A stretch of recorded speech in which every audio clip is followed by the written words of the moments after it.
Parashat Shelach Lecha.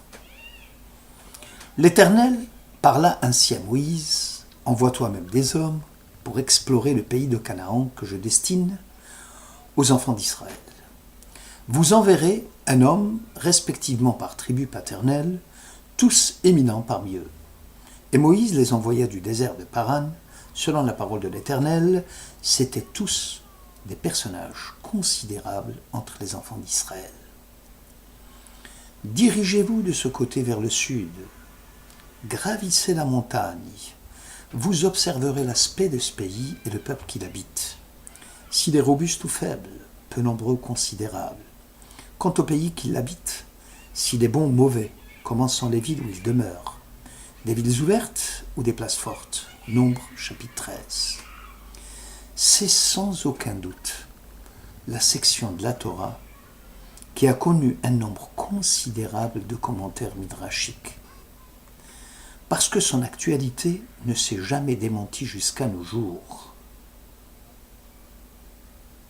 L'erreur tragique des explorateurs fut sans contexte, le mépris dans lequel ils tenaient la Terre Sainte, ce qui n'est pas sans nous rappeler notre époque, où l'on utilise moult arguments souvent fallacieux pour nous maintenir en diaspora et justifier le refus de la Aliyah en Eretz Israël.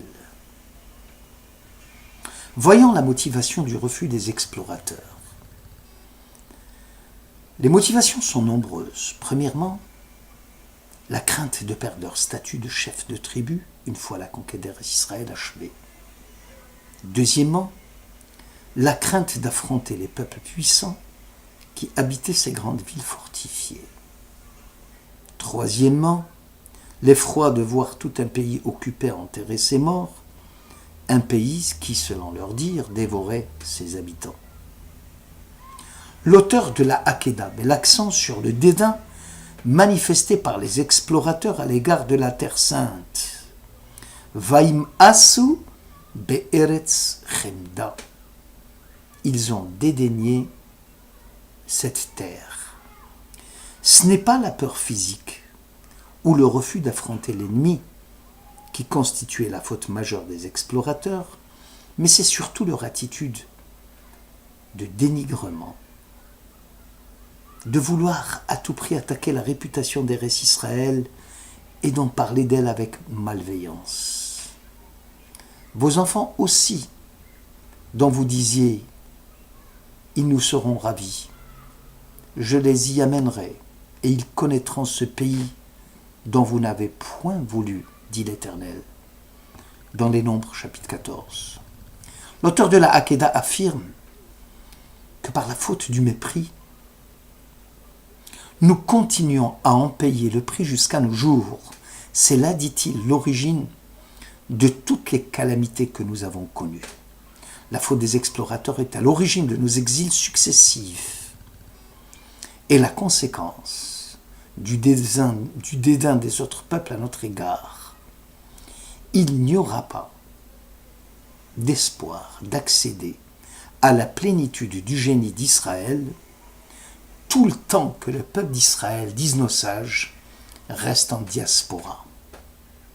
Rambam souligne que les explorateurs ont apporté des réponses aux questions de Moïse. Ce dernier a demandé d'observer l'aspect du pays et du peuple qui l'habite, ainsi que les villes où il demeure. Les objections des explorateurs furent positives dans un premier temps. C'est un pays où coule le lait et le miel. La réalité, c'est que Moïse connaissait d'avance les réponses. Puisque Dieu avait promis que la conquête serait achevée et que le pays était bon.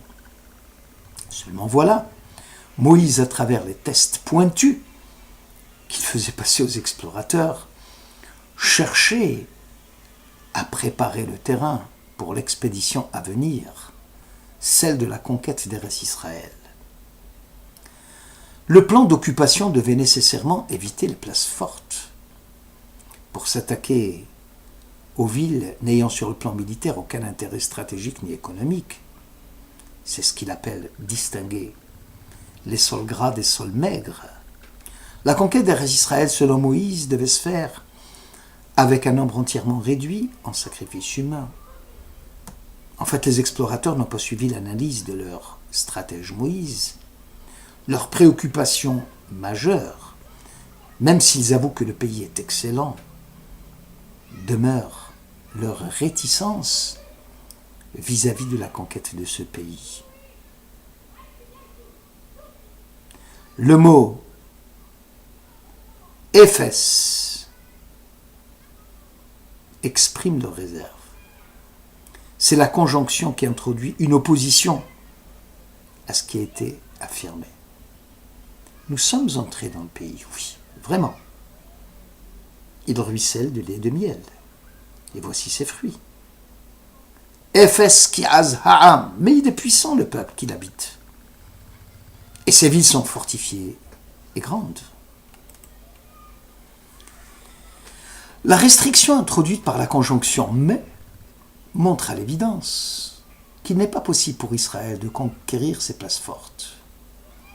Nous ne pouvons marcher contre ce peuple car il est plus fort que nous, disent-ils, dans les Nombres, chapitre 13. Malgré les encouragements de Caleb, rien n'y est fait. Ce qui est plus grave, c'est que les explorateurs vont décrier le pays qu'ils avaient exploré, en tenant parfois des propos mensongers d'une extrême gravité. Des gens de haute taille, tel est le peuple que nous devrions combattre. Ce sont des géants, auprès desquels nous étions des Lilliputiens. La faute des explorateurs, selon Nachmanide, est donc l'apostasie, le reniement de Dieu, puisque ce dernier serait, si on ose s'exprimer ainsi, impuissant face à ses ennemis redoutables. C'est ainsi qu'il faut comprendre la réaction vive de Josué et de Caleb. Ne vous mutinez point contre l'Éternel. Ne craignez point, vous les peuples de ce pays, car ils seront notre patrie. Leur ombre les a abandonnés, l'Éternel est avec nous, ne les craignez point. La transgression des explorateurs devient impardonnable, si l'on tient compte du climat d'hérésie générale qu'ils ont fait naître au sein du peuple d'Israël.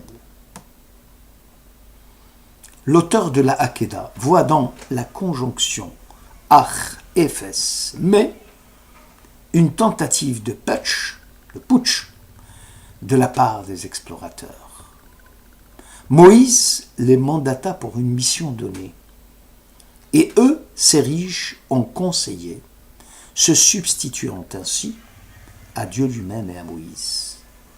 Le mépris dans lequel ils tenaient Eretz Israël avait pour origine le refus d'un État organisé selon les lois de la Torah, le rejet de toute forme d'organisation religieuse qui serait, selon eux, une entrave à leur liberté. Le Khatam Sofer souligne que l'erreur des explorateurs consistait dans leur obstination de vouloir se maintenir à un niveau de perfection spirituelle égal à celui des anges, se nourrissant essentiellement du pain céleste, alors que la conquête d'Eretz Israël supposait une confrontation du sacré et du profane, ou comment sacraliser le quotidien par le travail humain et le culte de Dieu. Il était difficile à leurs yeux de vouloir faire descendre la transcendance dans notre monde afin de le transformer en sanctuaire. Pour cela, l'homme doit engager la lutte contre le mal et la destruction maligne de la vie. L'homme doit combattre les puissances orgueilleuses et les agents de méchanceté et de violence dans le monde. Le combat et l'intentionnalité de la conscience est désormais orienté vers l'effort pour faire descendre le monde éternel dans notre univers. Il est question désormais pour les explorateurs de ne plus se réfugier dans une sphère abstraite, spirituelle et pure, mais de faire descendre la gloire divine dans le cadre de l'espace et du temps, dans le domaine limité de l'existence terrestre. Le Sfat Emet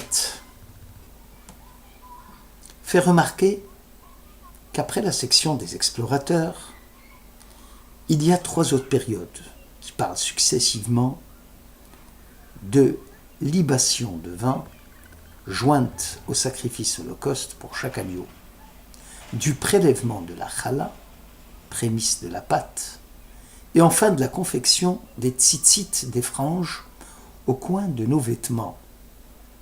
Ces 3 prescriptions qui incombent désormais à chaque juif ont pour objectif de contrebalancer les 3 cadeaux célestes donnés par Dieu à Israël dans le désert.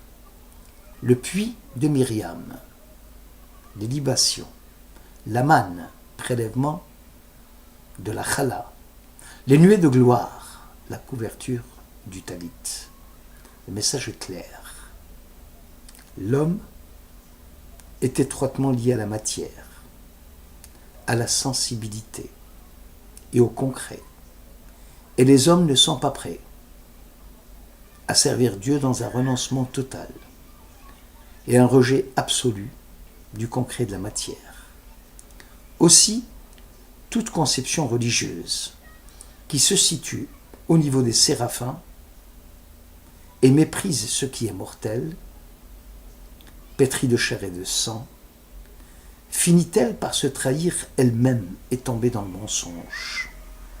Car elle se confine dans le domaine réservé.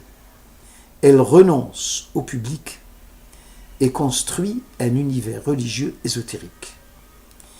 Une religiosité qui rechercherait uniquement le royaume du ciel et non le royaume terrestre,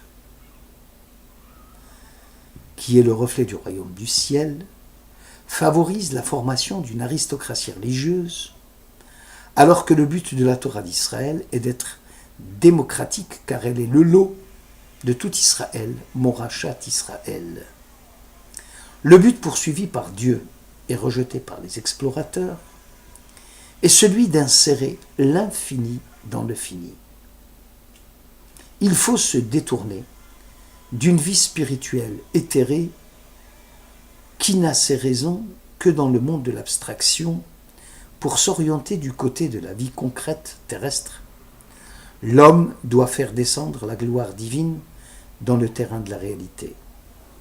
Le Baal Shem Tov disait que la faute des explorateurs consistait à dire qu'en pénétrant en Terre Sainte, ils seraient soumis davantage à la réalité concrète. C'est le sens de l'expression « une terre qui dévore ses habitants », car ils seront désormais confrontés, collés à la réalité terrestre. Et il n'y a pas moyen de faire surgir alors, d'après eux, les étincelles de sainteté face au monde de la matérialité. Or, le propre de l'homme, ajoute le maître du chassidisme, c'est de monter, de gravir doublement les marches de l'échelle. Alo na'ale, monter, gravir doublement. Une double ascension, matérielle et spirituelle, avec pour objectif de développer une personnalité véritable et véritablement ancrée dans le monde. Merci de votre écoute.